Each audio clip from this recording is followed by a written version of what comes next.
From Caracas, our correspondent and colleague Gladys Quesada updates us on how the Venezuelan people are facing Friday's attack on the national power grid. Hello, Gladys. Tell us about it and give us an update, please. Yeah, Anna, hello. Thanks for this time. Thanks for the contact. And as I always say, thank for the opportunity to communicate and to inform our audience regarding what is going on in Venezuela. I have to stress and summarize some information from morning time, and I recall these dates and this time. At 4:50 a.m. on early morning, there was announced an electricity cut, a sabotage against the power national grid here in Venezuela, which resulted in this lack of electricity, this lack of power here in Caracas, the capital of the country, as well as in other states. And on day on, you know, people has been going out to work because they have to still moving on with their lives. So the commerces, the finances, and the banks and other centers have been operating with only cash transactions. I was reporting this before, and I have to stress this now because the digital systems to access to these accounts, to maybe the cash or maybe to the flow of money in digital ways, digital means, those systems are down, so people cannot operate using their accounts, so they have to use only cash transactions. Moreover, the electrical power, the grid, the power grid, the electrical power has been coming back in some areas of the city, and it's been coming in and out because it's still unstable. But I have to say that the data and internet services are recovered, are coming back, because we were experiencing a lack of these services just 2 hours ago, and now the service is restored partially, but is functioning at some level. Also, I have to say that the government issued a plan, and I was informing that, but I have to stress it, that the government was issuing a plan to provide services of transportation with 250 buses of the Metrobus line, which is the line of buses that substitutes the metro or the subway here in Caracas when this kind of accidents or any urgency happens. In this case, the government was saying that the subway lines are unable and they cannot operate because of the power cut, but the decision was to use these 250 buses. I have to explain something, because maybe for someone who is from outside Venezuela or doesn't have the information on Venezuela, they don't know this. Okay, so here in Caracas there are two main lines, one that goes north to south and other that goes east to west. In that case, those two main lines, they move a big part or a large part of the 7 million people that live in Caracas, okay, the residents of Caracas that have to go out to work or maybe to do their daily activities. So in this case, those 250 buses are trying to supply this service to those 7 million people who are users of the subway lines.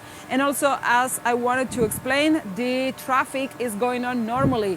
The National Armed Guard forces, they are serving as facilitators for the traffic. They are standing in the corners, they are standing in the streets, allowing some cars to go by, and others they have to stop, and allowing the pedestrians to go and walk and cross the streets and do their activities. Moreover, the government also has announced the support for 79 healthcare facilities, because this power grid attack, this sabotage against the electric system is also going to affect, is trying to affect, to impact the livelihood and the well-being of the people, and also trying to impact these installations, these facilities of healthcare. But now the government has issued not only the resources, it has allocated power plants, it has allocated power backups, so they can guarantee the service, and for the pregnant women, for the children, for the sick one, the elderly, and moreover the emergency units that cannot stop the service. So moreover, that was the information during the day. But now there are other declarations. The Minister of Defense, Vladimir Padrino Lopez, has been saying that he is starting La Centella operation. Centella, which is like spark, which is like a light, a bolt light operation, because it is intended to find the responsible and those accountable for this attack and bring them on to justice. Also, the first vice president of the United Socialist Party of Venezuela, Diosdado Cabello Rondon, he was also saying that it is paramount and necessary to stay calm. He called the population to stay in tranquility, to move on with their daily lives despite these difficulties and these circumstances. And the president of the nation, Nicolás Maduro Moros, he was also saying that people has to have still nerve. Still nerve is an expression to say calm over everything, you know, calm to overcome the difficulties.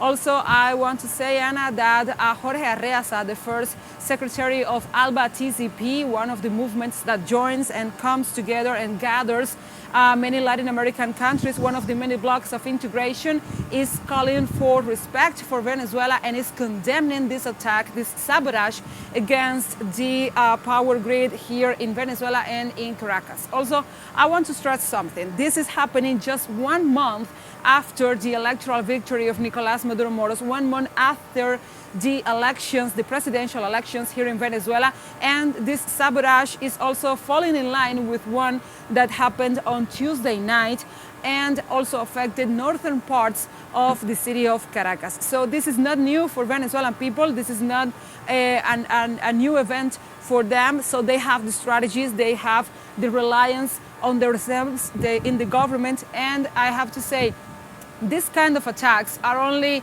echoing, they're only, you know, doing a resonance with what happened in Venezuela in 2019, when also for 5 days Venezuelans were under this kind of power cuts, and they experienced also the lack of transportation and the lack of other resources. But moreover, they overcame that attack, and they are also being resilient to this one, and they are saying that they are going to move on from this, pass from this, because this is just one more of the many attacks they are receiving in these days in the aftermath of the July 28th elections. And let's recall that on July 29th and 30th, there was terrorist attacks on the subway lines, on the transportation means, and also 27 Venezuelans lost their lives. So moreover, Ana, this is the information. International governments, organizations are supporting Venezuela, are condemning this sabotage, this attack on the power national grid. And the Venezuelan people is just, they are just trying to overcome this and do their normal lives, because that's the premise here in Venezuela, to be in peace, to be resilient, and to find resources and alternatives for themselves and by themselves to face this kind of attacks. Back to you, Ana. Thank you, Gladys, very much for all your remarks and information during this power grid that happened in the country. Thank you.